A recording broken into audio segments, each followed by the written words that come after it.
మీ శ్రేయస్సు కోసం చేసే పూజలు, హోమాలు, యజ్ఞాలు ఇప్పుడు ఒక్క క్లిక్ దూరంలో వేదమందిర్.com. ఓం గం గణపతయే నమః. స్వర్ణలక్ష్మి నమస్తే అస్తు. పరబ్రహ్మ స్వరూపిణి రాజ్యం దేహి ధనం దేహి సర్వకామాంచ దేహి మే.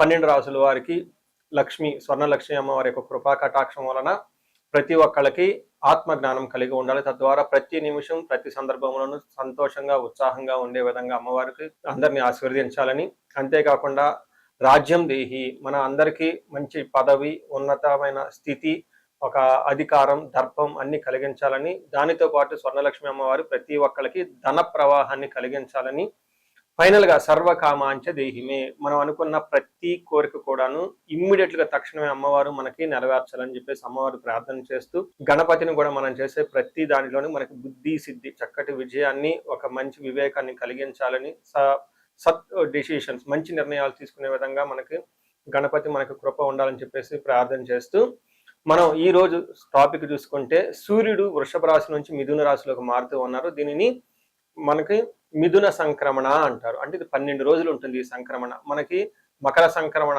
మకర రాశి ఎలానో ప్రతి నెల ఒక్కొక్క సంక్రమణ వస్తుంది. ఇప్పుడు రాబోయే సంక్రమణ మిథున సంక్రమణ అంటారు. ఇది 30 రోజులు ఉంటుంది. 15వ తారీఖు జూన్ నుంచి జూలై 15 వరకు ఉంటుంది. ఈ 15 రోజులు సూర్యుడు మిథున రాశిలో ఉండటం వలన ఏం జరుగుతుంది 12 రాశుల వారికి అని తెలుసుకున్నాం.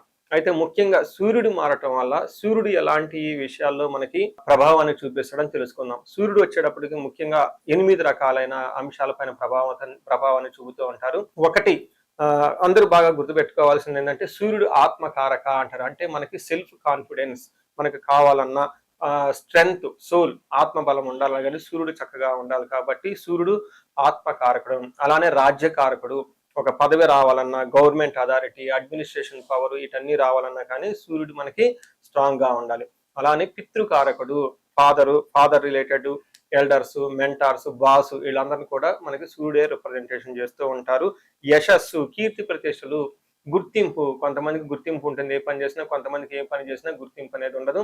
ఈ గుర్తింపు లేకపోవడం కూడా కారణం కూడా సూర్యుడు వాళ్ళ జాతకంలో సరిగ్గా లేకపోవడం అని గమనించుకోవాలి. పదవి, అధికారం అంటే మీకు ఒక స్టేటస్, అంటే ఒక లేబుల్, మేనేజర్ నుంచి హైయర్ మేనేజర్, వైస్ ప్రెసిడెంట్, ఇలా ఒక్కొక్క లెవెల్ బై లెవెల్ ఎదుగుతూ ఉంటారు. అలాంటి పదవి, పొజిషన్ మీకు రావడానికి కూడా కారణం సూర్యుడు అని తెలుసుకోవాలి. అంతేకాకుండా అధికారం, పవర్, లీడర్షిప్, కమాండింగ్ పవర్, మీరు ఒక పని చెప్తే ఎదుటి వాళ్ళు చేయగల సామర్థ్యం అంతా కూడాను సూర్యుడు మెట్టే మీ జాతకంలో డిసైడ్ అవుతూ ఉంటుంది. తేజస్సు, ఆరోగ్యం, మంచి గ్లోరీ ఉంటుంది, మీకు ఎనర్జీ ఉండాలి, బ్రిలియన్స్, చాలా చక్కగా మీ ఫేస్ అంతా ఎప్పుడు కలగా ఉత్సాహంగా ఉండాలి, దానికి కూడా కారకుడు సూర్యుడు.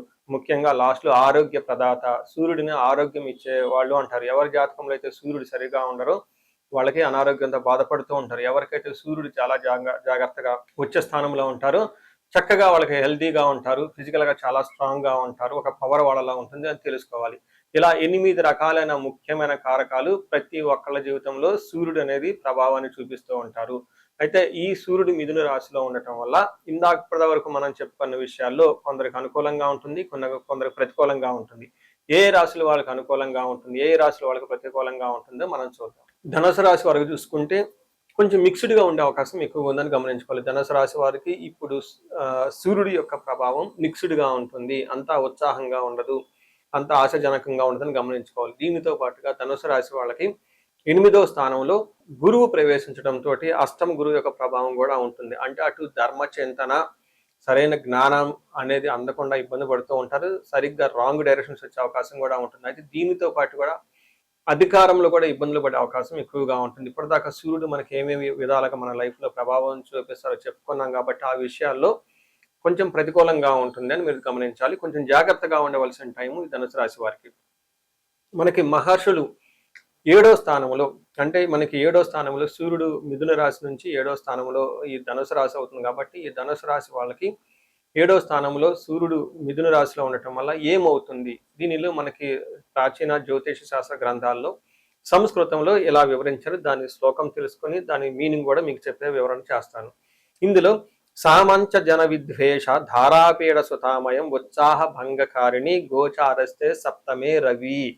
అంటే సామంత జన విద్వేష, సామంత అంటే ఎవరు, మీ కింద తక్కువ క్యాడర్లో ఉన్న, మీరు మిడ్ లెవెల్ మేనేజర్ అయితే మీ కింద ఉన్న ఫస్ట్ లెవెల్ మేనేజర్ అనుకోవచ్చు, మీరు CEO అయితే మీ కింద ఉన్న మేనేజర్ లెవెల్, వీళ్ళు కానీ లేదంటే మీ కింద పనిచేసే వాళ్ళు ఉన్న కానీ కొంతమంది హోమ్ మేకర్స్ ఉంటారు, వాళ్ళ ఇంట్లో మెయిడ్స్ కానివ్వండి, లేదంటే డాక్టర్స్ ఉంటారు, వీళ్ళ కింద ఉన్న నర్సులు కానివ్వండి, ఇలాంటి వాళ్ళు రాజకీయ నాయకులైతే వాళ్ళ ఫాలోవర్స్ వీళ్ళ ద్వారా సామంత జన విద్వేష, వాళ్ళతో మీకు విభేదాలు వచ్చే అవకాశం ఎక్కువగా ఉంటుంది. మీరు ఎలా చేయండి అంటే వాళ్ళు ఉల్టా ఆపోజిట్లో చేసే అవకాశం ఎక్కువగా ఉంటుంది.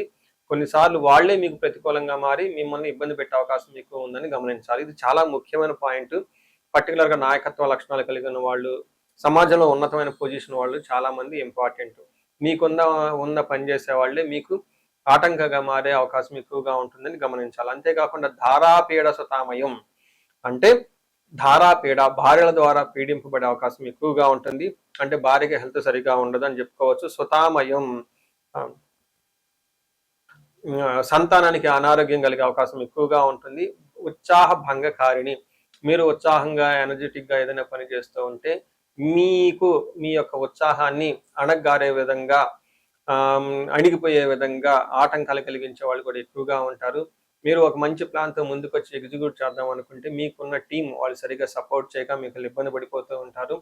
అంతేకాకుండా మీ బాస్ కూడాను మీకు ఒక మంచి ప్లాన్ తో మీరు వెళ్తే ఉత్సాహంగా వాళ్ళు దాన్ని ఏమంటారు నిరుత్సాహపరిచే విధంగా అంతా బిహేవ్ చేస్తూ ఉంటారని చెప్పుకోవచ్చు. అంటే మీకున్న ఎనర్జీ లెవెల్ ఎక్కువగా ఉన్నా కానీ మీ చుట్టూ ఉన్న వాళ్ళు మీకు సరైన సహకారం అందించక ఇబ్బంది పడతారని గమనించాలి. అయితే మీకు కూడాను హెల్త్ పరంగా అంటే ఫస్ట్ హౌస్ నుంచి చూడటం వల్ల కొంచెం టైర్డ్నెస్ ఉండే అవకాశం ఎక్కువగా ఉంటుంది.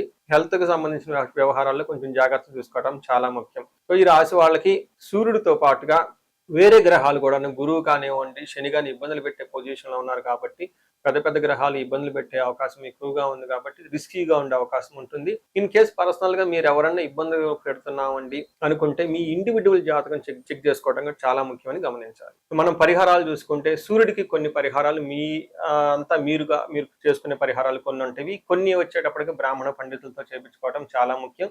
కొన్ని క్షేత్ర దర్శనాలు కూడా చేసుకోవడం చాలా చాలా ఇంపార్టెంట్. ముందు ముఖ్యంగా మీవంతా సెల్ఫ్ రెమెడీస్ అంటారు, మీరంతా స్వయంగా చేసుకునే పరిహారాలు కొన్ని ఉంటాయి. అందులో ముఖ్యంగా చూసుకుంటే సూర్య నమస్కారాలు చేయడం చాలా ఇంపార్టెంట్. సూర్య అష్టకం చదవటము లేదా ఆదిత్య హృదయ స్తోత్రం చదవటం కూడా చాలా ఇంపార్టెంట్. ఎప్పుడైతే ఆదిత్య హృదయ స్తోత్రము, హనుమాన్ కార్యసిద్ధి మంత్ర రెండు కలిపి కనుక చదువుకలిపితే ఇంకా చాలా మంచి రిజల్ట్ ఉంటుంది. సో ఇక్కడ ఆదిత్య హృదయ స్తోత్రంతో పాటు హనుమాన్ చాలీసా కానీ, హనుమాన్ కార్యసిద్ధి మంత్రం కానీ చదువుకుంటే ఇంకా చక్కటి మంచి రిజల్ట్ వస్తుంది. సో ఇవన్నీ మీరు చేసుకునే మీ వరకు మీరు చేసుకోవచ్చు. ఇంకా టెంపుల్స్కి వెళ్ళేసి అక్కడ నవగ్రహాల చుట్టూ తిరిగి గోధుమలు కనుక దానం చేయగలిగితే సద్బ్రాహ్మణులకి, సత్పురుషులకి చేయగలిగితే ఇంకా మీకు చక్కటి మంచి రిజల్ట్ వస్తుందని గమనించుకోవాలి. సో అది మీ వరకు చేసుకోగలుగుతారు. మీ ద్వారా కాకుండా కొన్ని సమస్య తీవ్రంగా ఉంటే పండితులను కలిసి లేదంటే మా ద్వారా అపాయింట్మెంట్ తీసుకొని జాతక చక్రం కూడా చేపించుకోవడం చాలా ఉత్తమం. ఇందులో ముఖ్యంగా సూర్యుడికి సంపూర్ణమైన శాంతులు చేయాల్సి ఉంటుంది. గ్రహ శాంతి అంటారు. ఈ గ్రహ శాంతిలో సూర్యుడికి జపాలు, దానాలు, తర్పణాలు, హోమాలు ఇవన్నీ చేస్తూ ఉండాలి. వీటితో పాటుగా ఇంకా మీ యొక్క ఇండివిజువల్ జాతకం చూపించుకోవడం చాలా చాలా ముఖ్యం. ఎవరికైతే మీ యొక్క ఇండివిజువల్ లైఫ్లో మీకు ఏజ్ 35 to 45 మధ్యలో ఉండి 40 years ప్లస్ ఆర్ మైనస్ లో ఉన్న వాళ్ళకి ఎక్కడైనా మీకు లైఫ్ స్టాగ్నేటెడ్ కనిపించింది, అప్పటిదాకా సక్సెస్ఫుల్ ట్రాక్ రికార్డు ఉండి ఇక్కడ ఎందుకో ఆగిపోయారు, గ్రోత్ లేదని మీకు అనిపిస్తే ఒక్కసారి కాల్ చేసి అపాయింట్మెంట్ తీసుకోండి, మీ జాతకం చెక్ చేసుకోండి. నేను 35 to 45 ఏజ్ గ్రూప్ రీసెర్చ్ గ్రూప్గా చేస్తూ ఉన్నాను. చాలా మంది పీపుల్ మిడ్ లైఫ్ క్రైసిస్ అని చెప్పేసి ఇక్కడ ఆగిపోతూ ఉంటారు. చాలా మందికి డైవర్స్ అవుతూ ఉంటుంది, సడన్ గా కెరీర్లో బ్రేక్ వస్తూ ఉంటుంది. సో ఈ మిడ్ లైఫ్ క్రైసిస్ ని మన ఆస్ట్రాలజీ, వేదిక్ ఆస్ట్రాలజీ ఎలా డీల్ చేస్తుంది, దాంట్లో ఏమేమి ఉంటాయి అని చెప్పి తెలుసుకోవచ్చు.